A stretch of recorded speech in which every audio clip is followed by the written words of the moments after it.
Let's start. आज का अपना टॉपिक है 2D, टू डायमेंशनल। और 2D में हमारा जो सिलेबस है उसको अगर हम टॉपिक वाइज डिस्कस करें तो पहले हम पढ़ेंगे बेसिक। बेसिक के बाद हम पढ़ेंगे स्ट्रेट लाइन, सरल रेखा, स्ट्रेट लाइन। सरल रेखा, सरल रेखा के बाद हम पढ़ेंगे सरल रेखा युग्म, pair of straight line, pair of straight line, सरल रेखा युग्म। उसके बाद हम पढ़ेंगे वर्त, वर्त निकाय, सर्कल, सर्कल सिस्टम। उसके बाद पढ़ेंगे परवलय, पैराबोला। नेक्स्ट हमारा टॉपिक होगा दीर्घवृत्त, एलिप्स। और नेक्स्ट हमारा टॉपिक होगा अति परवलय, हाइपरबोला। 2D एक अच्छा खासा टॉपिक है जिसमें हम इस हेडिंग्स के अकॉर्डिंग टॉपिक को कवर करेंगे। और हेडिंग्स हमारे पास है basic, straight line, pair of straight line. ये आपका सेट नंबर 2 है जो आपके हाथ में है, इसमें दे रखा है। नेक्स्ट हम एक सेट नंबर 3 में पढ़ेंगे सर्कल और सर्कल सिस्टम। फिर एक सेट आपको दिया जाएगा पैराबोला का, परवलय का, सेट नंबर 4। फिर एक सेट दिया जाएगा आपको एलिप्स और हाइपरबोला का, सेट नंबर 5। इस प्रकार से आपको एक बुकलेट दी जाएगी जिसमें सेट नंबर 2 जो बुकलेट है इसके अंदर हम पढ़ेंगे 2D का बेसिक और सरल रेखा और सरल रेखा युग्म के बारे में, straight line, pair of straight line के बारे में। नेक्स्ट हम सर्कल, सर्कल सिस्टम है, पैराबोला है, एलिप्स है और हाइपरबोला है। इन सब की जितनी भी प्रॉपर्टीज हैं, एलिप्स की है, सर्कल की, सर्कल सिस्टम जब 2 या 2 से ज्यादा सर्कल दे रखे हों, बहुत सारी प्रॉपर्टीज हम दीर्घवृत्त, अति परवलय में पढ़ेंगे। स्पर्श रेखा है, उसकी अनंत स्पर्शियां हैं, बहुत कुछ, जीवा का समीकरण वगैरह वगैरह, नियामक वर्त, बहुत सारी बातें, ध्रुवी, सब चीजों का हम डिस्कशन करेंगे। लेकिन शुरुआत करते हैं आज के जो पहला सेट नंबर 2 आपके हाथ में है, 2D का पहला सेट जो है जिसमें हम डिस्कस करेंगे बेसिक, स्ट्रेट लाइन और सरल रेखा युग्म के बारे में। सरल रेखा, सरल रेखा युग्म। अब बात करते हैं कि जो 2D का बेसिक है, इस बेसिक में हम क्या पढ़ेंगे। सबसे पहले पढ़ेंगे 2D का बेसिक, ठीक है। 2D के बेसिक में हम पढ़ेंगे कि एक पॉइंट के कोऑर्डिनेट, बिंदु के निर्देशांक क्या होते हैं, कार्टेशियन कोऑर्डिनेट सिस्टम क्या होता है, कार्तीय निर्देशांक पद्धति, कार्टेशियन कोऑर्डिनेट सिस्टम क्या होता है, किसी बिंदु के निर्देशांक क्या होते हैं, उसके बारे में हम डिस्कस करेंगे। फिर हम पढ़ेंगे दो बिंदुओं के बीच की दूरी कैसे ज्ञात करते हैं, distance between two points, distance ज्ञात करने का फॉर्मूला क्या होता है, दूरी कैसे ज्ञात की जाती है, और उस डिस्टेंस फार्मूले की क्या एप्लीकेशंस हैं, दूरी सूत्र का क्या क्या उपयोग होता है, सवाल में सवालों में दूरी सूत्र किस प्रकार से इस्तेमाल की जाती है, उसका जिक्र करेंगे। उसके बाद हम पढ़ेंगे सेक्शन फार्मूला, अंतः विभाजन सूत्र और बाह्य विभाजन सूत्र। सेक्शन फार्मूला, अंतः विभाजन का और बाह्य विभाजन का क्या फार्मूला होता है, उसके बारे में जिक्र करेंगे। इसी में हम जिक्र करेंगे मध्य बिंदु, मिड पॉइंट्स के कोऑर्डिनेट क्या होते हैं, उसका जिक्र किया जाएगा।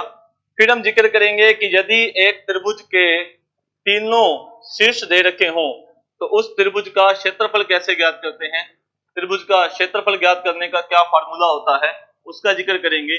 तीन बिंदुओं के कोलिनियर होने की क्या कंडीशन है, तीन बिंदुओं के सरेखता का क्या प्रतिबंध है, उसका जिक्र किया जाएगा। उसके बाद हम जिक्र करेंगे त्रिभुज का केंद्रक, अंतः केंद्र, लंब केंद्र और परिकेंद्र, इन चारों बिंदुओं के निर्देशांक क्या होते हैं। यदि हमें त्रिभुज के तीनों शीर्षों के निर्देशांक पता हो तो केंद्रक, अंतः केंद्र, लंब केंद्र, परिकेंद्र, centroid, incentre, orthocentre, circumcentre, उसके निर्देशांक हम कैसे ज्ञात करते हैं। और लास्ट में हम पढ़ेंगे बिंदुपथ क्या होता है, लोकस क्या होता है, बिंदुपथ, लोकस के बारे में। ये है सरल रेखा से पहले वाला टॉपिक।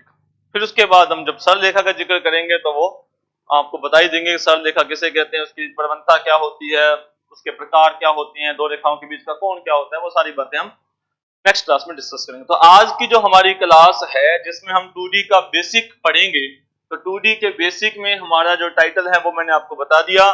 बिंदु किसे कहते हैं, यहां से बिंदु के निर्देशांक, बिंदु के निर्देशांक क्या होते हैं, कार्तीय निर्देशांक पद्धति क्या होती है, कार्टेशियन कोऑर्डिनेट सिस्टम से शुरू होकर हम 2D शुरू कर रहे हैं और चलते चलते रेखा से होते हुए प्रवलय, वर्त, दीर्घवृत्त, अति प्रवलय से होते हुए अति प्रवलय की अनंत स्पर्शियां, उसकी नियताएं क्या होती हैं, उसके नाभियां क्या होती हैं, वहां तक इस टॉपिक को लेकर जाएंगे।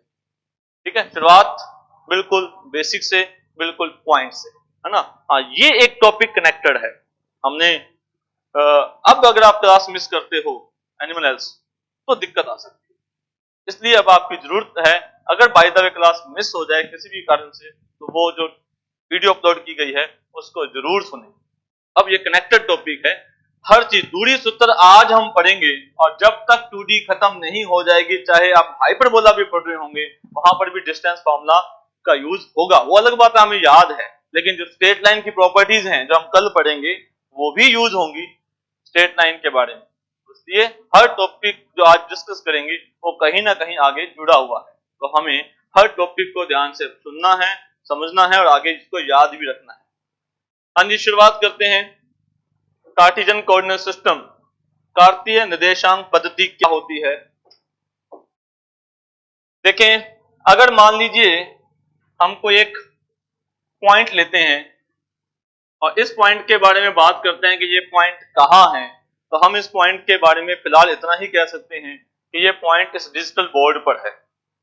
ठीक है, लेकिन इसको आइडेंटिफाइड करने के लिए, इसकी पहचान बताने के लिए कि हम इस व्हाइट बोर्ड के ऊपर, डिजिटल बोर्ड के ऊपर इसी पर्टिकुलर इसी पॉइंट के बारे में ही बात कर रहे हैं, इस पी पॉइंट का ही जिक्र किया जा रहा है, तो हम इसको नॉमिनेट करते हैं। नॉमिनेट किस तरह से करते हैं, जिस तरह से किसी व्यक्ति का नाम रखा जाता है, तो व्यक्ति के नाम में हम कहते हैं कि इसका ये सर नेम है, इसका ये मिडिल नेम है, इसका ये फर्स्ट नेम है ना, फर्स्ट नेम, मिडिल नेम और सर नेम भी कहते हैं। तो वो किस लिए है, इतना क्यों जरूरत पड़ी, ताकि इस बात की बता सके हम पर्टिकुलर इसी व्यक्ति के बारे में बात कर रहे हैं।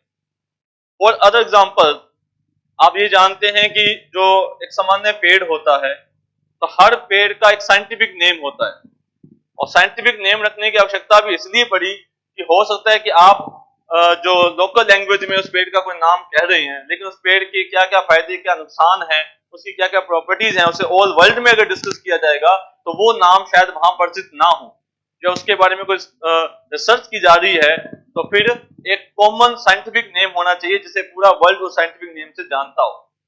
उसी प्रकार से हर केमिकल का एक आईयूपीएसी नाम होता है ना, हम जानते हैं कि आईयूपीएसी नाम होता है, इंटरनेशनल पद्धति के अंदर उसका नाम रखा जाता है। उसी प्रकार से हर जीव जंतु का एक साइंटिफिक नेम होता है। उसका कारण यह है कि उसके बारे में ऑल वर्ल्ड जो स्टडी की जाएगी तो उस कॉमन नाम से की जाएगी। हम जहां बैठे उसको जिस नाम से पढ़ रहे हैं, उसकी विशेषताएं पढ़ रहे हैं, उस केमिकल के बारे में पढ़ रहे हैं, उस पेड़ के बारे में पढ़ रहे हैं, पूरे वर्ल्ड में बैठा भी उसको उसी नाम से ही पढ़ रहा है, उस नाम से प्रॉपर्टी डिस्कस की जा सकती है। तो उसी लिए एक ऐसा कोऑर्डिनेट सिस्टम अप्लाई किया जाता है जो पूरे वर्ल्ड में कॉमन है, मैथमेटिकली कॉमन सिस्टम है, जिसको अगर मैं किसी सर्कल की इक्वेशन यहां पढ़ रहा हूं कि एक सर्कल का सेंटर 0 0 है और उसकी रेडियस 3 है, अगर मैं उसकी इक्वेशन x² + y² = 9 यहां लिख रहा हूं तो ऑल वर्ल्ड में उसकी इक्वेशन वही लिखी जाएगी, चेंज नहीं की जाएगी। तो एक ऐसा कोऑर्डिनेट सिस्टम बनाया जाता है जो हर पॉइंट को यूनिकली एक नॉमिनेट कर देता है, उसकी पहचान बना देता है।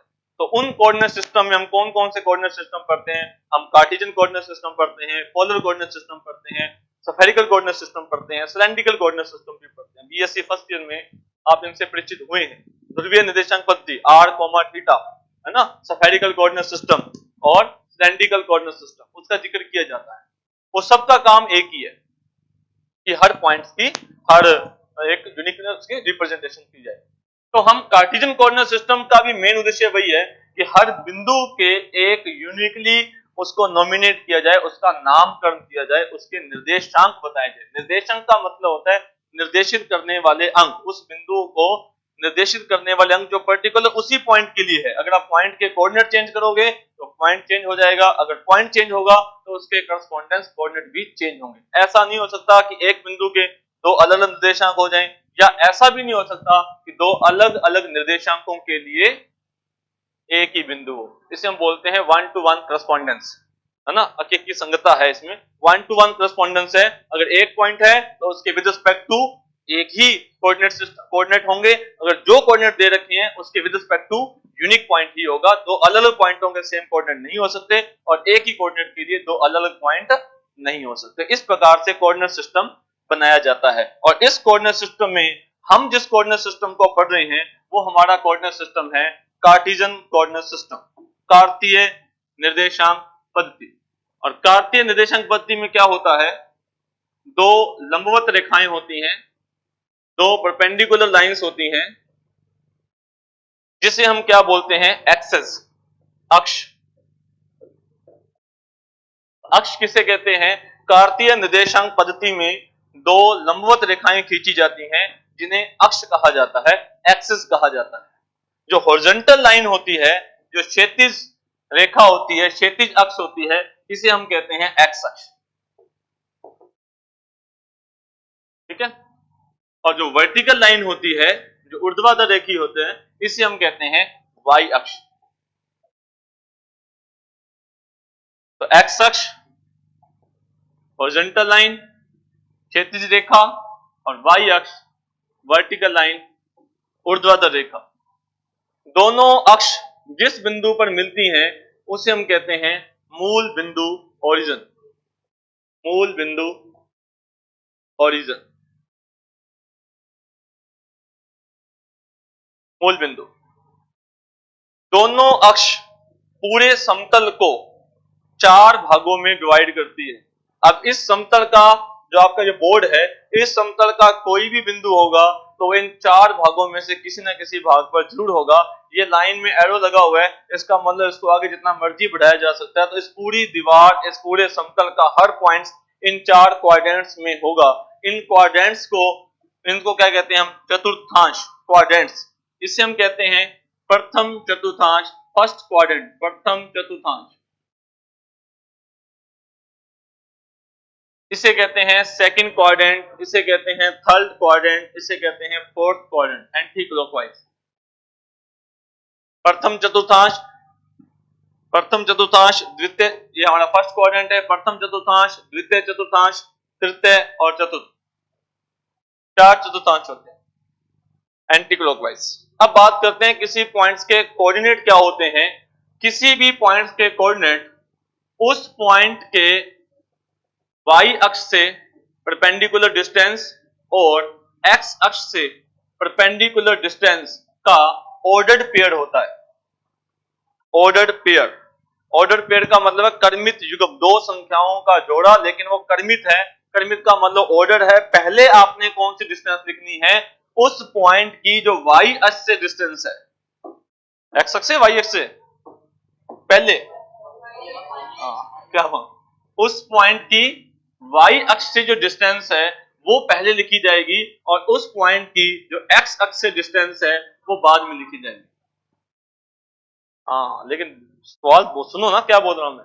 उस पॉइंट की y अक्ष से जो दूरी है ना, अब आप सुनिए ध्यान से, कहां से हम शुरुआत कर रहे हैं। x अक्ष क्या होती है, यहां से लेकर जब आप 2D आगे करोगे तो आप देखोगे क्या क्या प्रॉपर्टी नहीं पढ़ेंगे हम, लेकिन शुरुआत वहीं से होगी कि बिंदु क्या होता है ना। आगे आप सर्कल पढ़ोगे, टेलिस पढ़ोगे, बहुत सारी विशेषताएं हमने पढ़नी है, लेकिन शुरुआत वहीं से ही है कि बिंदु क्या है, एक्स अक्ष क्या है।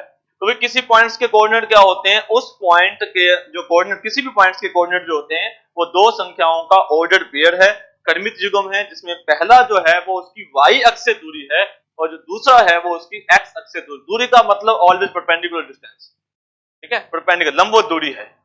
और जो y अक्ष से दूरी है इसे कहा जाता है उस बिंदु का भुज, उस बिंदु का भुज। और जो x अक्ष से दूरी है वो कहलाता है उस बिंदु की कोटि, भुज एब्सिसा, और कोटि ऑर्डिनेट, ऑर्डिनेट। तो किसी पॉइंट का भुज मतलब उसका x निर्देशांक किससे होता है, उस बिंदु की y अक्ष से डिस्टेंस होती है। और किसी बिंदु की कोटि, किसी बिंदु का कोटि मतलब ऑर्डिनेट जो होता है, y निर्देशांक जो होता है वो उस बिंदु की x अक्ष से दूरी होती है, ठीक है। ओके, तो किसी बिंदु के निर्देशांक क्या होते हैं वो बता दिया। देखिए जब हम चतुर्थांश बनाते हैं तो इसे हम कहते हैं धनात्मक एक्स अक्ष, इससे हम कह देते हैं इस तरह वाली को माइनस ऋणात्मक एक्स अक्ष, इसको कहते हैं धनात्मक वाई अक्ष, इससे कहते हैं ऋणात्मक वाई अक्ष, है ना। तो जो आपका फर्स्ट क्वाड्रेंट है, जो पहला चतुर्थांश है, इस चतुर्थांश में जो भी पॉइंट होगा उस पॉइंट के लिए ये जो डिस्टेंस नापी जाएगी एक्स वाली ये भी पॉजिटिव हो जाएगी, और ये जो डिस्टेंस नापी जाएगी वाई वाली ये भी पॉजिटिव हो जाएगी। इसलिए फर्स्ट क्वाड्रेंट के अंदर कोई भी अगर पॉइंट्स है तो उस पॉइंट का जो एक्स कोऑर्डिनेट है वो भी और जो वाई कोऑर्डिनेट है वो भी, वो दोनों ही क्या होंगे, प्लस प्लस, दोनों ही पॉजिटिव होंगे। इसी प्रकार से अगर कोई पॉइंट सेकंड क्वाड्रेंट में है तो जब उसके लिए हम ये डिस्टेंस नापेंगे, डिस्टेंस तो वैसे पॉजिटिव होगी लेकिन कोऑर्डिनेट नेगेटिव आएंगे। डिस्टेंस ऑलवेज पॉजिटिव होती है, लेकिन जब इसको कोऑर्डिनेट बनाएंगे, ये जो डिस्टेंस होगी ये जब मेजर की जाएगी, यहां से देखी जाएगी तो माइनस एक्स अक्ष से होगी, तो ये वाली माइनस एक्स, ये वाली प्लस वाई, यानी कि सेकंड क्वाड्रेंट में जो आपके कोऑर्डिनेट होंगे minus plus, similarly third quadrant में माइनस माइनस और फोर्थ क्वाड्रेंट में प्लस माइनस। तो किसी पॉइंट के कोऑर्डिनेट देखकर आप ये बता सकते हैं कि वो पॉइंट कौन से क्वाड्रेंट में है, कि कौन से क्वाड्रेंट में है वो, ठीक है। और पॉइंट का कोऑर्डिनेट पता हो तो उसके निर्देशांकों में आप उसका साइन बता सकते हो कि दोनों प्लस के आएंगे, या प्लस माइनस आएगा, या माइनस प्लस आएगा, या फिर माइनस माइनस आएगा, है ना। ये चारों केस आ जाएंगे। तो फर्स्ट क्वाड्रेंट में भुज और कोटि, एक्स कोऑर्डिनेट और वाई कोऑर्डिनेट दोनों प्लस होंगे। भुज कोटि का जिक्र कम किया जाएगा, एक्स कोऑर्डिनेट और वाई कोऑर्डिनेट। तो प्लस फर्स्ट क्वाड्रेंट में एक्स कोऑर्डिनेट और वाई कोऑर्डिनेट दोनों प्लस के होंगे। सेकंड क्वाड्रेंट में एक्स कोऑर्डिनेट नेगेटिव का होता है, वाई कोऑर्डिनेट प्लस का होता है। थर्ड क्वाड्रेंट में दोनों नेगेटिव के होते हैं। फोर्थ क्वाड्रेंट में एक्स कोऑर्डिनेट प्लस का होता है और वाई कोऑर्डिनेट माइनस का होता है। अब मान लीजिए ये जो पॉइंट है P, अगर ये यहां ना होकर यहां होता तो उसका वाई कोऑर्डिनेट कम हो जाता, नीचे होता तो, और नीचे होता तो वाई कोऑर्डिनेट और कम हो जाता, और अगर ये यहीं होता, एक्स अक्ष के ऊपर ही होता तो वाई कोऑर्डिनेट 0 हो जाता। तो कोई भी पॉइंट अगर वाई कोऑर्डिनेट वाई एक्सिस के ऊपर है तो जो उसका एक्स कोऑर्डिनेट है, जो उसकी, अगर वो वाई एक्स बोला था मैंने, अगर वो एक्स अक्ष के ऊपर है तो उसका जो वाई कोऑर्डिनेट है वो 0 हो जाएगा, क्योंकि वाई कोऑर्डिनेट होता है उस पॉइंट की एक्स अक्ष से डिस्टेंस। अगर वो पॉइंट लाई ही एक्स अक्ष के ऊपर करता है तो फिर उसका वाई कोऑर्डिनेट 0 हो जाएगा। तो इसका मतलब एक्स अक्ष के ऊपर जितने भी पॉइंट्स होते हैं उन पॉइंटों का वाई कोऑर्डिनेट क्या होता है, 0 होता है। इस लाइन के ऊपर, एक्स एक्सिस के ऊपर y इक्वल टू 0। सिमिलरली अगर पॉइंट यहां पर है तो ये डिस्टेंस x है, अगर पास आ जाएगा तो x कोऑर्डिनेट कम हो जाएगा और कम हो जाएगा, और यहां आ जाएगा तो x कोऑर्डिनेट 0 हो जाएगा। तो इसी प्रकार से अगर कोई पॉइंट y अक्ष के ऊपर है तो उसका x कोऑर्डिनेट क्या होता है, 0 होता है। तो अगर पॉइंट किसी भी एक्सिस के ऊपर नहीं है तो फिर उसके x और y कोऑर्डिनेट दोनों ही 0 नहीं होंगे। हाँ, या तो प्लस प्लस होंगे, या प्लस माइनस होगा, या माइनस प्लस होगा, या माइनस माइनस होगा। अगर पॉइंट किसी एक एक्सिस के ऊपर है तो उसका एक कोऑर्डिनेट 0 हो जाएगा। अगर वो x एक्सिस के ऊपर है तो y कोऑर्डिनेट 0 हो जाएगा, y एक्सिस के ऊपर है तो x कोऑर्डिनेट 0 हो जाएगा। और अगर कोई पॉइंट दोनों एक्सिस के ऊपर है, दैट इज ओरिजिन है, तो उसके दोनों कोऑर्डिनेट ही 0 हो जाएंगे। तो जो ओरिजिन होता है उसका x कोऑर्डिनेट भी 0 होता है और y कोऑर्डिनेट भी 0 होता है। ये है आपका बेसिक, जिसे मैं दोबारा इस तरह से बता रहा हूं, सुने। कार्तीय निर्देशांक पद्धति में दो लंबवत रेखाएं होती हैं जिसे हम x एक्सिस और y एक्सिस कहते हैं। क्षैतिज रेखा हॉरिजॉन्टल लाइन x एक्सिस कहलाती है, वर्टिकल रेखा ऊर्ध्वाधर रेखा y एक्सिस कहलाती है। दोनों अक्षर जिस बिंदु पर मिलती हैं उसे हम मूल बिंदु कहते हैं, ओरिजिन कहते हैं, मूल बिंदु। अक्षज पूरे समतल को 4 भागों में बांटती है जिसे हम चतुर्थांश कहते हैं, क्वाड्रेंट कहते हैं। Anti clockwise first quadrant, second quadrant और थर्ड क्वाड्रेंट और फोर्थ क्वाड्रेंट होता है। इसे धनात्मक एक्स अक्ष कहा जाता है, लेफ्ट हैंड साइड वाले को ऋणात्मक एक्स अक्ष कहते हैं, इसे धनात्मक वाई अक्ष कहते हैं, नीचे वाले को ऋणात्मक वाई अक्ष कहते हैं। किसी पॉइंट की वाई अक्ष से दूरी उसका एक्स कोऑर्डिनेट कहलाता है और एक्स अक्ष से दूरी उसका वाई कोऑर्डिनेट कहलाता है।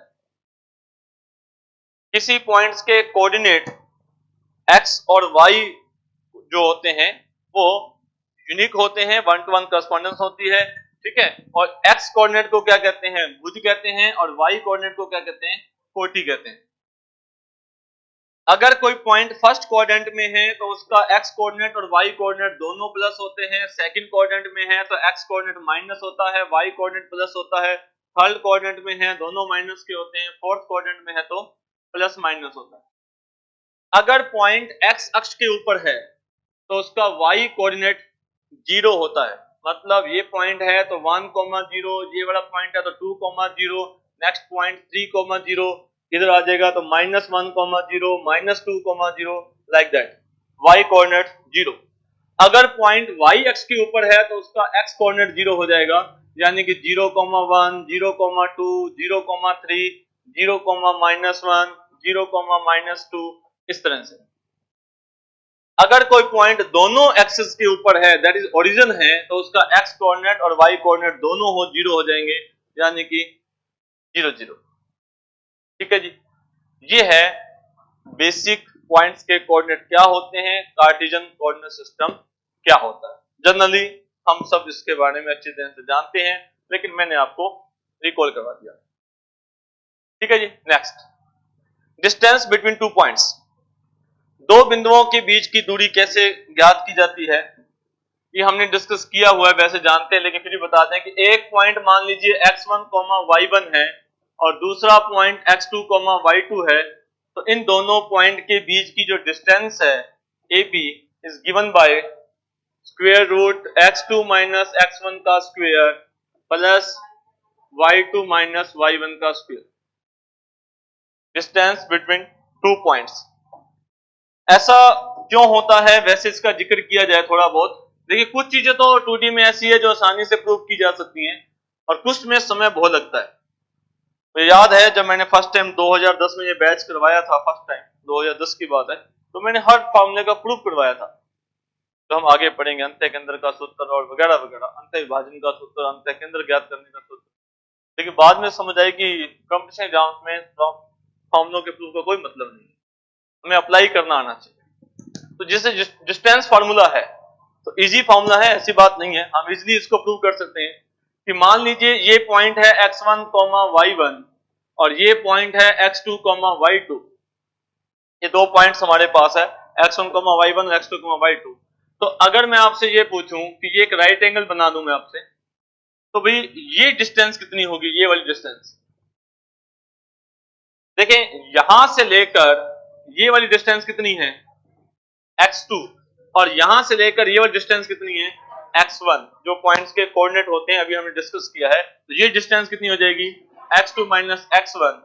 और आप ये समझ गए होंगे कि यहां से लेकर यहां तक डिस्टेंस कितनी है, y2, और ये वाली डिस्टेंस कितनी है, y1। तो ये डिस्टेंस कितनी है, y2 माइनस y1। और by Pythagoras theorem distance between a and b, that is ये हाइपोटेन्यूज की लंबाई इन दोनों के स्क्वायर्स का, है ना, इस तरह से। तो distance between two points is given by AB is equal to square root x2 minus x1 का square plus y2 minus y1 का स्क्वायर, दो बिंदुओं के बीच की दूरी ज्ञात करने का फार्मूला। अब देखते हैं इस पर सवाल। ये second grade 2011, I think so 2010, check कर लेना, कोई बात नहीं। क्वेश्चन नंबर 6 है आपका, और इन दो बिंदुओं के बीच की दूरी ज्ञात करनी। एक बार डायरेक्टली इस फार्मूले पर ही सवाल पूछ लिया गया था कि इन दो बिंदुओं के बीच की दूरी बताइए। तो दो बिंदुओं के बीच की दूरी का अगर फार्मूला लगाया जाए तो square root x2 minus x1 का स्क्वायर, तो a cos beta minus a cos alpha. आप चाहो तो x1 माइनस x2 भी कर सकते हैं, भी कोई फर्क नहीं पड़ता, प्लस y2 माइनस y1 का स्क्वायर, तो a sin beta minus a sin alpha का स्क्वायर। ठीक है, distance between two points y2 minus y1 का square plus x2 minus x1 का square, whatever, x2 minus x1 का square plus y2 minus y1 का square.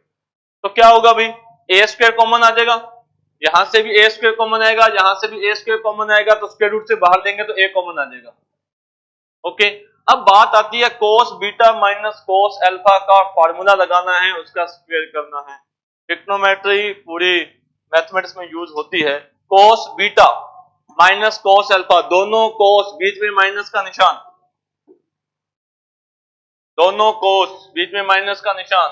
Animal else बता दे कोई formula, cos beta minus cos alpha. देखिए फॉर्मूले में इधर देखिए राइट, जो हमारे पास ऑप्शंस हैं, ऑप्शन के हिसाब से काम होगा।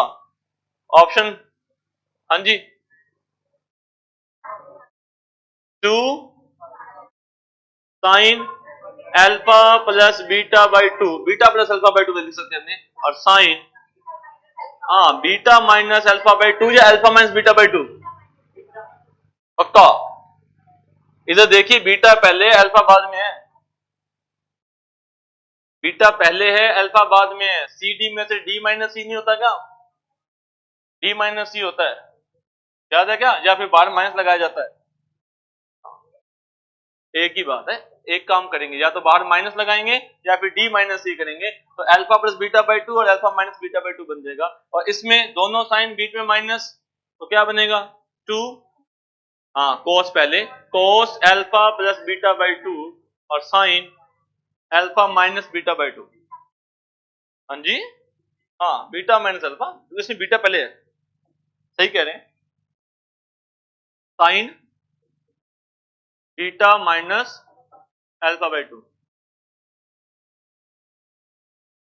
बीटा पहले ना, तो बीटा प्लस अल्फा बाई 2 और बीटा माइनस अल्फा बाई 2, वो अलग बात है कि आगे क्या बनेगा देखो। हाँ जी, तो क्या कॉमन आ जाएगा, 2 का स्क्वायर 4, वो कॉमन आ जाएगा, ठीक है भाई। और क्या कॉमन आएगा, ये sine alpha minus beta by 2 और sign beta minus alpha by 2,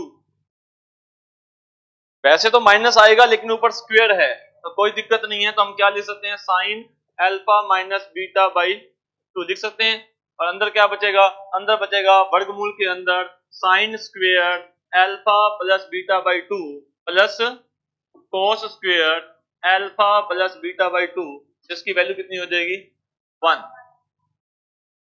ठीक है जी। तो इसकी वैल्यू 1, इसकी वैल्यू 1 बन जाएगी। This is answer 2A sine alpha minus beta by 2, सी से नंबर सही है। अब घर जाकर इस क्वेश्चन को आप चाहे तो दोबारा कर सकते हैं, एक बार एग्जाम में पूछा गया है, डिस्टेंस बिटवीन 2 पॉइंट्स के बीच का फार्मूला पूछ लिया गया। अब आपने दो बिंदुओं के बीच की दूरी ज्ञात करने का सूत्र देखा, अब उस पर थोड़ा सा उसकी एप्लीकेशन देखते हैं कि दो बिंदुओं के बीच की दूरी का क्या क्या इस्तेमाल हो सकता है। भाई दो बिंदुओं के बीच की दूरी ज्ञात करने पर क्या सवाल हो सकते हैं। सबसे पहले है कि यदि दो बिंदु दिए गए हों, अगर आपको दो पॉइंट्स के कोऑर्डिनेट दे रखे हैं, एक x1, y1, दूसरा x2, y2, दो पॉइंटों पर सवाल क्या बन सकते हैं। तो पहला सवाल तो वो कह सकता है कि इन दोनों बिंदुओं के बीच की दूरी ज्ञात कीजिए, है ना, जैसे अभी पूछा गया था। दूसरा सवाल वो क्या कह सकता है कि एक बिंदु तो आपको दे दिया 3, 4, दूसरा बिंदु उसने कह दिया कि भाई x, 0 या x, 2 दे दिया, और इन दोनों बिंदुओं के बीच की दूरी अगर इतनी है तो x का मान बताइए, ऐसा हो सकता है। तीसरा सवाल वो इस तरह से भी कह सकता है कि भाई x अक्ष के ऊपर, x अक्ष पर वह बिंदु बताइए जो इन दो बिंदुओं से समान दूरी पर है, ऐसे भी कह सकता है कि समान दूरी पर है, ठीक है। तो कहने का मतलब यह है कि बड़े सिंपल से सवाल वो बना सकता है। इसमें जिक्र किसका हुआ है, सिर्फ दो बिंदुओं का जिक्र हुआ है, जो थोड़ा सा कम यूजफुल है, लेकिन फिर भी सवाल बन सकते हैं, सवाल बनाए गए हैं, ये इंपॉर्टेंट है, इस पर कई बार सवाल है। अगर आपको 3 पॉइंट्स के कोऑर्डिनेट पता हो, और हम बात कर रहे हैं सिर्फ डिस्टेंस फार्मूले की, तो भाई अगर आपको 3 पॉइंट्स के कोऑर्डिनेट पता हैं, तो वो तीन बिंदु या तो आपस में क्या होंगे, सरेख होंगे, और या फिर सरेख नहीं होंगे, या तो कोलिनियर होंगे, अगर कोलिनियर नहीं होंगे तो फिर क्या बनाएंगे, फिर त्रिभुज बनाएंगे, ट्रायंगल बनेगा। ये कोई भी 3 पॉइंट्स हैं, या तो वो 3 पॉइंट्स एक ही लाइन पर होते हैं, ठीक है, या तो वो एक ही लाइन पर होते हैं, और या अगर एक लाइन पर नहीं है तो फिर ट्रायंगल बनेगा। अगर वो तीनों पॉइंट्स एक लाइन पर नहीं है तो फिर उनसे मिलकर एक ट्रायंगल बनेगा। अब बात यह है कि वो तीनों पॉइंट्स एक लाइन पर कब होंगे और ट्रायंगल कब बनाएंगे। अगर ट्रायंगल बनाएंगे तो कौन सा ट्रायंगल बनेगा, और हम इसको चेकआउट कर रहे हैं सिर्फ डिस्टेंस फार्मूले से। आगे और मेथड हमारे पास बढ़ते जाएंगे, लेकिन फिलहाल जितना हमने पढ़ा है तो हमने सिर्फ डिस्टेंस फार्मूला पढ़ा है। तो दूरी सूत्र के आधार पर 10वीं क्लास का विद्यार्थी सिर्फ दूरी सूत्र का इस्तेमाल करते हुए ये कैसे बता सकता है कि वो पॉइंट्स कोलिनियर हैं या ट्रायंगल बनाएंगे। आगे वाले मेथड आगे डिस्कस किए जाएंगे ना, जो हम जानेंगे आगे जाकर, और बहुत सारे मेथड होंगे। तो दूरी सूत्र के आधार पर तीन बिंदु एक ही रेखा पर कब होते हैं, इसको जांच करने का तरीका है किन्हीं भी दो दूरियों का योग अगर तीसरी दूरी के इक्वल आता है, दो दूरियों का योग, कोई भी दो दूरियां, मैं ए बी प्लस AC नहीं कह रहा, कोई भी दो दूरियां, आपने क्या करना है, ए और बी के बीच की दूरी ज्ञात करनी है, बी और सी के बीच की दूरी ज्ञात करनी है, ए और सी के बीच की दूरी ज्ञात करनी है। तीन बिंदु दे रखे हैं, तीन दूरियां ज्ञात करनी है। अगर उन तीन दूरियों में से दो दूरियों का योग तीसरी दूरी के इक्वल आ जाता है तो तीनों बिंदु कोलिनियर होंगे, सरेख होंगे। और यदि ऐसा नहीं होता, क्योंकि त्रिभुज में क्या होता है, त्रिभुज में हमेशा दो भुजाओं का योग तीसरी भुजा से बड़ा ही होता है, बराबर नहीं होता। त्रिभुज में दो भुजाओं का योग सदैव तीसरी भुजा से बड़ा ही होता है। इसलिए अगर वो इक्वल आ रहा है तो त्रिभुज नहीं बन रहा। फिर इक्वल इसमें क्या होना चाहिए, इसमें तो बड़ा ही होना चाहिए। तो यदि दो दूरियों का योग तीसरी दूरी से बड़ा आ रहा है, यानी कि इक्वल नहीं आ रहा, तो फिर इसका मतलब त्रिभुज बनाते हैं। अब त्रिभुज कौन सा बनेगा, उसके लिए हम जानते हैं कि अगर मान लीजिए तीनों दूरियां इक्वल आ जाएं, A B equal to B C equal to C A, तीनों दूरियां समान हैं, तो त्रिभुज कैसा बनेगा, समबाहु, यानी कि इक्विलेटरल ट्रायंगल, समबाहु त्रिभुज बनेगा। अगर दो दूरियां समान आ जाएं, पहली बात तो हमें क्या चेक करना चाहिए, जब भी तीनों दूरियां समान नहीं आती तो नेक्स्ट हमें चेक करना चाहिए पाइथागोरस। ये आपको तरीका है, जैसे ही पहले तीनों दूरियां ज्ञात कर ली, अगर दो दूरियों का योग तीसरी दूरी के बराबर आ गया तो मामला समाप्त हुआ, तीनों बिंदु सरेख हैं। बराबर नहीं आया तो सबसे पहले क्या चेक करना है, तीनों दूरियां बराबर तो नहीं थी। अगर तीनों दूरियां बराबर थी तो समबाहु त्रिभुज, तीनों दूरियां बराबर नहीं थी तो फिर क्या चेक करना है, फिर चेक करना है पाइथागोरस प्रमेय के बारे में। किन्हीं भी दो दूरियों के वर्गों का योग तीसरी दूरी के वर्ग के बराबर आता है, मतलब पाइथागोरस थ्योरम सेटिस्फाइड होती है, तो हम चेक करेंगे कि वो त्रिभुज कैसा है, समकोण त्रिभुज है। ठीक है, तो सबसे पहले समबाहु त्रिभुज चेक करना है, नहीं तो फिर समकोण त्रिभुज चेक करना है। उसके बाद आपको चेक करना है समद्विबाहु। अगर दो भुजाएं समान आती हैं तो हमेशा इस बात का ध्यान रखें, समद्विबाहु के साथ साथ आपको ये भी देखना है कि वो समकोण तो नहीं है, समझे। ऑप्शन में कई बार ऐसे भी हो सकता है, जैसे 5 5 और 5 गुना वर्गमूल 2, 5 गुना वर्गमूल 2, तो बताइए दो भुजाएं बराबर हैं, पहला ऑप्शन समद्विबाहु। मान लीजिए आपने भुजाओं की लंबाइयां ज्ञात की और वो भुजाओं की लंबाइयां ये आ जाए 5 5 और 5 वर्गमूल 2, ठीक है, तो क्या पाइथागोरस थ्योरम सेटिस्फाइड हो रही है, हाँ जी, यस या नो। और मैं आपको ऑप्शन देता हूं, सबसे पहला ऑप्शन देता हूं समद्विबाहु, ठीक है जी, आइसोसेकल ट्रायंगल। दूसरा देता हूं समकोण, राइट एंगल ट्रायंगल। और तीसरा देता हूं समद्विबाहु समकोण, समद्विबाहु समकोण, ठीक है। और चौथा देता हूं विषमबाहु किल। तो भाई ऐसा कभी कभार गलती हो जाती है कि जैसे ही हम दो भुजाएं बराबर देखते हैं और वैसे ही हम समद्विबाहु टिक कर देते हैं, तो उस समय इस बात का ध्यान रखें ऑप्शन का कि कहीं ऑप्शन में समद्विबाहु समकोण तो नहीं है। अगर ऑप्शन में समद्विबाहु समकोण है तो फिर आपका ये जवाब गलत हो जाएगा, समद्विबाहु वाला। सही जवाब समद्विबाहु समकोण होगा। आप उस समय इस बात का भी ध्यान रखें कि कहीं पाइथागोरस प्रमेय तो नहीं सेटिस्फाइड हो रही, समकोण त्रिभुज तो नहीं बन रहा। अगर बन रहा है तो फिर ऑप्शन सही होगा समद्विबाहु समकोण। उम्मीद करता हूं आप बात को समझे होंगे। तो अगर दो दूरियों का योग तीसरी दूरी के बराबर आ जाता है तो त्रिभुज बन गया, तीनों बिंदु सरेख हो जाएंगे। अगर बराबर नहीं आता, दो दूरियों का योग तीसरी दूरी से बड़ा आता है, त्रिभुज बनेगा। कौन सा त्रिभुज बनेगा? सबसे पहले समबाहु चेक करना है, फिर समकोण चेक करना है, समद्विबाहु समकोण भी हो सकता है। और अगर कुछ भी नहीं हो रहा, सब कुछ अलग अलग है, पाइथागोरस प्रमेय भी सेटिस्फाइड नहीं हो रही है, लेकिन फिर भी दो भुजाओं का योग तीसरी भुजा से बड़ा आ रहा है, फिर आप कहोगे कि जैसे अब कुछ ऑप्शन नहीं बचा, ये विषमबाहु त्रिभुज है। ठीक है, तो ये किस पर है? यदि आपको तीन बिंदु दे रखे हो तो, यदि तीन बिंदुओं के निर्देशांक दे रखे हो तो उनके बीच की दूरियां ज्ञात करके आप क्या बता सकते हो? आप ये बता सकते हो कि वो तीनों बिंदु सरेख होंगे या त्रिभुज बनाएंगे। त्रिभुज बनाएंगे तो त्रिभुज कौन सा बनाएंगे? दूरी सूत्र का इस्तेमाल करना है, 10वीं क्लास का आसान सा टॉपिक है।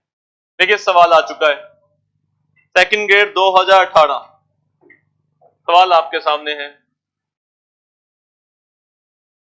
सेकंड ग्रेड 2018 का सवाल है, एक त्रिभुज है जिसके शीर्ष हैं 4, 0, -1, -1, 3, 5 है, तो वह त्रिभुज होगा समकोण व समद्विबाहु।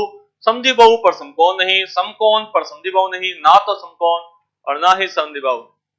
क्या टिक करोगे? सोल्व करेंगे, है ना? हाँ सोल्व कीजिए। डिस्टेंस बिटवीन 2 पॉइंट्स, पहली दूरी कितनी आएगी?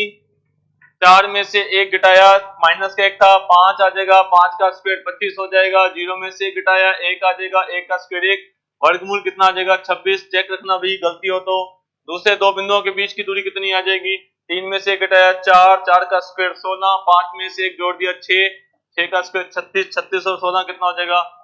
हाँ जी, वर्गमूल 52 आ जाएगा। फिर लास्ट दो बिंदुओं के बीच की दूरी कितनी आ जाएगी? 3 में से 4 माइनस 1 या 1 का स्क्वायर आ जाएगा, और 0 में से 5 घटाएंगे तो 5 का स्क्वायर आ जाएगा, 25 और 1 26। क्या था? हाँ जी, समकोण व समद्विबाहु दोनों, दोनों। वैसे मैंने डैश लगाया था, ये अनुभव था थोड़ा सा। यदि ऐसा ऑप्शन डाले हैं ना तो पक्का समकोण समद्विबाहु है, लेकिन बोला नहीं था उसने, कैसे फायदा नहीं। यदि उसने ऐसे ऑप्शन डाले हैं तो पक्का ही वो समकोण समद्विबाहु था, उसने 4 ऑप्शन बनाए हैं बस। समझ गए? दो दूरियों के वर्गों का योग तीसरी दूरी के बराबर आ रहा है, पाइथागोरस प्रमेय सेटिस्फाइड हो रही है समकोण, और दो दूरियां बराबर हैं समद्विबाहु, तो त्रिभुज कैसा हुआ? समद्विबाहु समकोण। हाँ जी, दो बिंदुओं के बीच की दूरियां ज्ञात करना, दूरी सूत्र का इस्तेमाल है। यदि 4 बिंदु दे रखे, हम पढ़ रहे हैं दूरी सूत्र, ठीक है, और हम इस बात का जिक्र कर रहे हैं कि दूरी सूत्र की बात की जाए और 4 बिंदु पता हो तो क्या सवाल हो सकता है। तो इसमें भी वही सेम कंडीशन है कि या तो चतुर्भुज बनेगा या चतुर्भुज नहीं बनेगा, है ना? दो बातों का हम जिक्र कर रहे हैं, जो सवाल एग्जाम में पूछा जाता है उसकी बात कर लेते हैं कि या तो वो चारों बिंदु एक ही लाइन पर होंगे, सरेखता होंगे जब चतुर्भुज नहीं बन रहा, ऐसा नहीं कि दो ही केस होंगे, और केस भी बन सकता है, लेकिन हम फिलहाल ये बात करेंगे जब चारों बिंदु एक ही रेखा पर कब होते हैं, उसकी कंडीशन क्या हो सकती है? चारों बिंदुओं का एक ही रेखा पर होना, और अगर वो चतुर्भुज बना रहे हैं, ये दो केस नहीं कि यदि रेखा पर नहीं होंगे चतुर्भुज बनाएंगे, ऐसा नहीं है, लेकिन हाँ यदि वो चतुर्भुज बना रहे हैं तो वो कौन सा चतुर्भुज बनाएंगे, कौन सा क्वाड्रिलेटरल बना सकते हैं, उसके बारे में जो एग्जाम में सवाल पूछा जाता है। तो हम किसके जिक्र करते हैं? भी हम जिक्र करते हैं कि मान लीजिए दूरी सूत्र की बात कर रहा हूं, ठीक है, मैं बार बार कह दूं कि हम चेक कर सकते हैं कि समांतर चतुर्भुज बन रहा है कि नहीं बन रहा, आयत बन रहा है कि नहीं बन रहा। किसकी सहायता से कर सकते हैं? हम मिड पॉइंट की सहायता से कर सकते हैं, हम उनके स्लोप की सहायता से कर सकते हैं, उनकी प्रवणता से स्लोप से भी कर सकते हैं, वो अलग मेथड है। लेकिन आप यूं मान लो कि हम 10वीं क्लास में हैं और हमें क्या पता है? सिर्फ दूरी सूत्र, हमें प्रवणता नहीं पता, हमें मिड पॉइंट के बारे में अभी नहीं पता। तो जिसकी बात की जा रही है उसी से कि दूरी सूत्र के सहायता से कैसे किया जा सकता है। फिर आगे तो हम और तरीके अपनाएंगे, हम स्लोप का यूज भी करेंगे, मिड पॉइंट का यूज भी करेंगे, वो करेंगे। तो दूरी सूत्र के आधार पर आप कैसे बता सकते हैं कि वो चतुर्भुज कैसा है? तो देखें, बेसिक आई थिंक आपको पता है, अगर चारों भुजाओं की लंबाइयां बराबर हैं और विकर्ण भी बराबर है, जहां दो केस आते हैं, अगर देखो चारों भुजाओं की लंबाइयां बराबर हैं और विकर्ण बराबर हैं या नहीं, देखिए चारों भुजाओं की दूरियां बराबर आ जाएं तो उस केस में दो ऑप्शन बनते हैं। ऐसा कौन सा चतुर्भुज होता है जिसकी चारों भुजाएं समान होती हैं? समचतुर्भुज या वर्ग, समचतुर्भुज रोम्बस या वर्ग स्क्वायर। तो वर्ग के विकर्ण बराबर होते हैं तो अगर विकर्ण भी बराबर हैं तो वर्ग स्क्वायर, और अगर विकर्ण बराबर नहीं है तो फिर क्या बनेगा, समचतुर्भुज रोम्बस। इसमें आपको 6 दूरियां ज्ञात करनी है, तो उसका मतलब स्वाभाविक सी बात है कि हम दूरी सूत्र का इस्तेमाल ना के बराबर करेंगे, दूरी सूत्र पर सवाल करना मुश्किल हो जाएगा। 6 दूरियां ज्ञात करनी पड़ेंगी, 4 भुजाएं और 2 विकर्ण। अगर चारों भुजाओं की लंबाइयां समान है प्लस में विकर्ण भी समान है, अगर चारों भुजाओं की लंबाइयां समान है और विकर्ण भी समान है तो बनता है वर्ग, और अगर विकर्ण समान नहीं है तो बनता है समचतुर्भुज रोम्बस। और इसी प्रकार से अगर सिर्फ आमने सामने की भुजाएं समान हो, ए बी के सामने वाली सी डी, आमने सामने की बी सी के सामने वाली डी ए, अगर आमने सामने की भुजाएं समान हैं, आमने सामने की भुजाएं समान हैं तो भी 2 केस बनते हैं, या तो आयत या समांतर चतुर्भुज। आयत के विकर्ण बराबर होते हैं, आयत के विकर्ण बराबर होते हैं और समांतर चतुर्भुज के विकर्ण बराबर नहीं होते। तो अगर आमने सामने की भुजाएं समान हैं और विकर्ण भी समान है तो बनेगा आयत, और अगर विकर्ण समान नहीं है तो बनेगा समांतर चतुर्भुज पैरेललोग्राम। ठीक है, तो दूरी सूत्र के आधार पर तो हम यही बता सकेंगे कि वो चतुर्भुज कैसा बनता है। सरेखता के लिए हम आगे जाकर अभी पढ़ेंगे, आज की क्लास में ही पढ़ लेंगे कि 4 बिंदु को लीनियर है या नहीं है, इसको कैसे चेक करते हैं। डिस्टेंस फॉर्मूले पर बात नहीं बनेगी, है ना, आगे तरीके से हम डिस्कस करेंगे। तो अगर वो चतुर्भुज बनाते हैं तो वो चतुर्भुज कौन सा बनता है, दूरी सूत्र के आधार पर हम 4 प्रकार के चतुर्भुज को आसानी से क्लासिफाई कर सकते हैं। वो क्या है, वर्ग कब बनेगा, चारों भुजाएं बराबर, विकर्ण भी बराबर तो बनेगा विकर्ण, और विकर्ण बराबर नहीं है तो समचतुर्भुज, आमने सामने की भुजाएं समान और विकर्ण भी समान तो आयत, आमने सामने की भुजाएं समान लेकिन विकर्ण समान नहीं तो क्या बनेगा, समांतर चतुर्भुज। बताइए सवाल।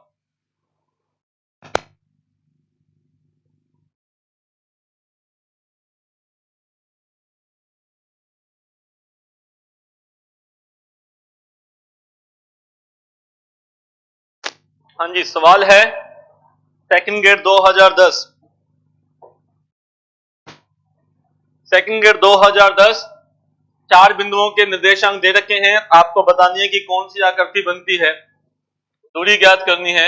आपने ए बी दूरी ज्ञात की, कितना आ जाएगा, 3 का स्क्वायर प्लस में 4 का स्क्वायर कितना आ जाएगा, 5।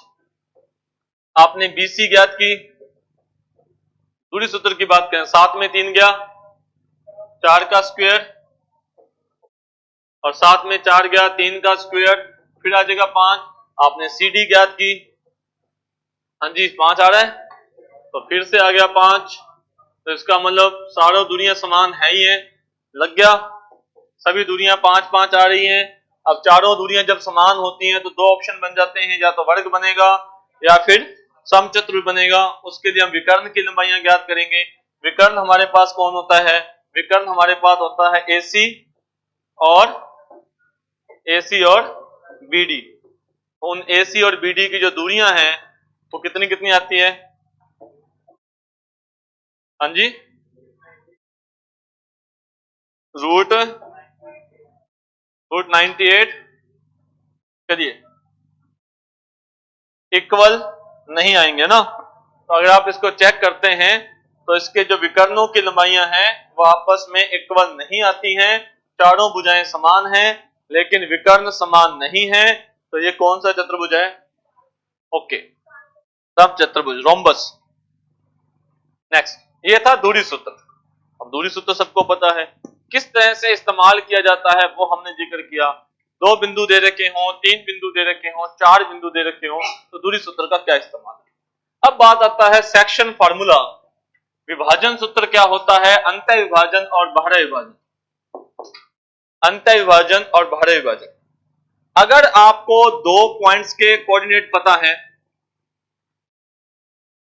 x1, y1, और एक दूसरे पॉइंट्स के कोऑर्डिनेट पता है x2, y2, और एक पॉइंट उन दोनों पॉइंटों को मिलाने वाले लाइन सेगमेंट पर, उन दोनों बिंदुओं को मिलाने वाले रेखाखंड पर इस प्रकार है कि उस बिंदु की ए से दूरी और उस बिंदु की बी से दूरी का रेशो m/n है, तो हम ये कहते हैं कि जो P पॉइंट है उन दोनों बिंदुओं को मिलाने वाले रेखाखंड को अंतः विभाजित करता है। ठीक है, इंटरनल सेक्शन। और यदि दो पॉइंट्स के कोऑर्डिनेट जो हमें दे रखे हैं ए और बी पॉइंट्स के कोऑर्डिनेट, लेकिन जो P पॉइंट है वो P पॉइंट इन दोनों पॉइंटों को मिलाने वाले लाइन सेगमेंट के आउटसाइड में है, बाहर की तरफ है, और P की A से डिस्टेंस और P की B से डिस्टेंस का रेशो वही है m/n। तो हम ये कहते हैं कि P जो है वो AB रेखाखंड को, AB लाइन सेगमेंट को बाहर विभाजित करता है। तो अंतः विभाजित और बाहर विभाजित का मतलब ये है कि P जो है अगर AB लाइन के ऊपर है, इंटरनल A और B के अंदर है, तो हम कहते हैं अंतः विभाजित करता है। अगर बाहर की तरफ है तो हम कहते हैं बाहर विभाजित करता है। लेकिन दोनों बार दूरियां P की A से डिस्टेंस और P की B से डिस्टेंस का रेशो है, यानी कि इस P की यहां से लेकर यहां तक की जो डिस्टेंस है ये वाली PA है और P की ये वाली डिस्टेंस BB है। कंप्लीट डिस्टेंस P की यहां से लेकर यहां तक, फर्स्ट से ये PA और ये वाली PB, इसका अनुपात हमें दे रखा है। और यदि ये अनुपात हमें पता हो तो P पॉइंट्स के जो कोऑर्डिनेट होते हैं उसका फॉर्मूला हमारे पास क्या होता है, mx2 प्लस nx1 अपॉन में m plus n comma my2 plus ny1 upon में m प्लस n अंतः विभाजित करता है तब, यदि P इंटरनल सेक्शन करता है तब। ठीक है, और बाहर विभाजित करता है तब क्या होता है, तब हमारे पास फॉर्मूला होता है mx2 माइनस nx1 अपॉन में m minus n comma my2 minus ny1 upon में m माइनस n। तो अंतः विभाजन में प्लस का निशान आता है और बाहर विभाजन में माइनस का निशान आता है। तो दो बिंदुओं को मिलाने वाले रेखाखंड को m अनुपात n में, दिए गए अनुपात में, दिए गए रेशो में अंतः विभाजित करने वाले और बाहर विभाजित करने वाले पॉइंट्स के कोऑर्डिनेट क्या होते हैं। ठीक है, लेकिन इस बात का ध्यान रखें, अगर आपको अनुपात दे रखा है तो हम इस अनुपात का इस्तेमाल करते हैं। लेकिन यदि आपको अनुपात ज्ञात करना हो, देखिए मान लीजिए अंतः विभाजन है mx2 प्लस nx1 अपॉन में m plus n comma my2 plus में ny1 अपॉन में m प्लस n, अंतः विभाजन के लिए अगर इसमें से n कॉमन ले लिया जाए तो हम लिख सकते हैं n upon n x2 plus x1 upon में m upon n plus 1 comma m upon n y2 plus y1 upon में m अपॉन n प्लस 1 देख सकते हैं। तो उस अनुपात को, मान लीजिए वो अनुपात 3:2 था, तो ये क्या लिखा हुआ है 3/2। 3/2 भी तो एक संख्या है, तो हम ये भी लिख सकते हैं कि m अपॉन n यहां लिख दें और 1 यहां लिख दें, देख सकते हैं। तो भाई ये बताइए 3/2 अनुपात 1 और 3:2 में कोई फर्क है क्या, तो फर्क है क्या, नहीं है। इसका मतलब मेरा कहने का ये है कि क्या मैं इस फॉर्मूले को अगर अपनी सुविधा अनुसार इस तरह से लिखता हूं कि लैम्डा x2, कोई k भी लिख सकता है, मुझे याद है कुछ विद्यार्थी k भी लिखते हैं, देखते हैं ना k लिखवाते हैं, कहीं को लैम्डा लिखवाते हैं, क्या ऐसा लिखा जा सकता है?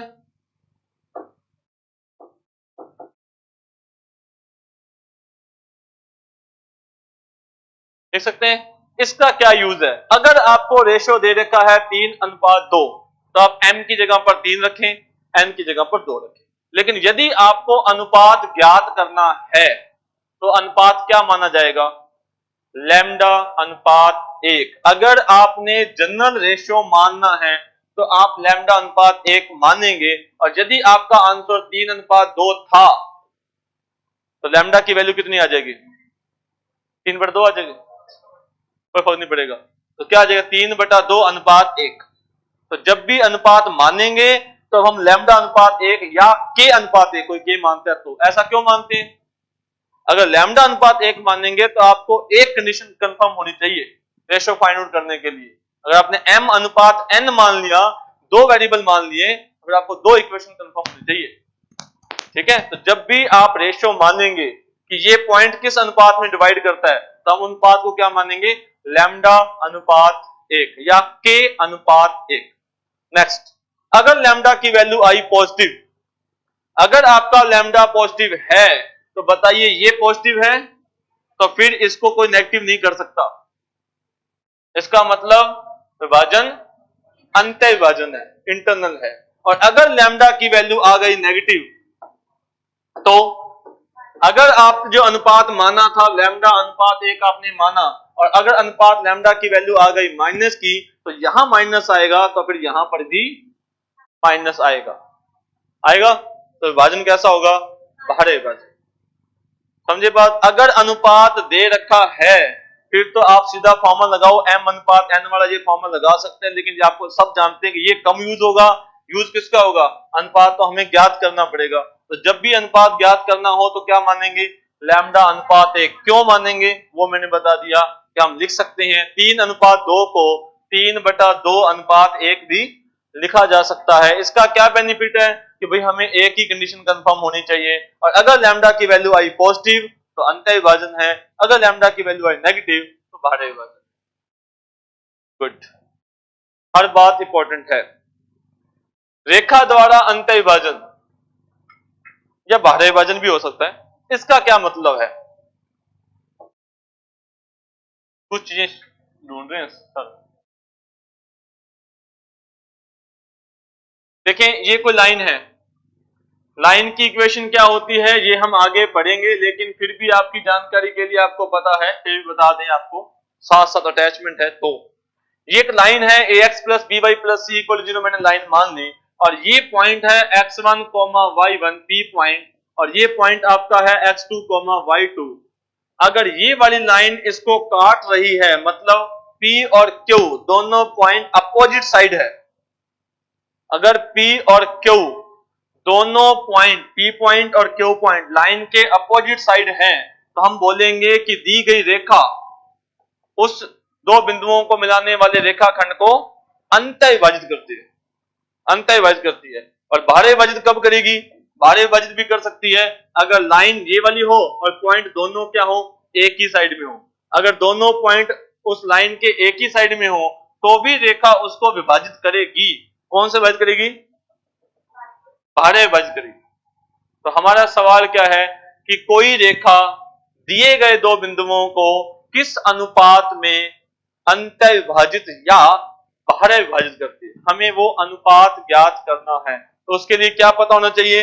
उसके लिए हमें लाइन की इक्वेशन पता होनी चाहिए, ax plus B Y plus C equal 0, आगे जाकर हम पढ़ेंगे, और हमें वो दो पॉइंट्स पता हो x1, y1 और x2, y2। तो दी गई रेखा दिए गए दो बिंदुओं को किस अनुपात में विभाजित करती है, उसका फॉर्मूला है लैम्डा अनुपात 1, बताया जाएगा कभी आपको कैसे, इक्वल टू माइनस उस लाइन की इक्वेशन में आप एक पॉइंट्स के कोऑर्डिनेट रख दीजिए, अपॉन में दूसरे पॉइंट्स के कोऑर्डिनेट रख दीजिए।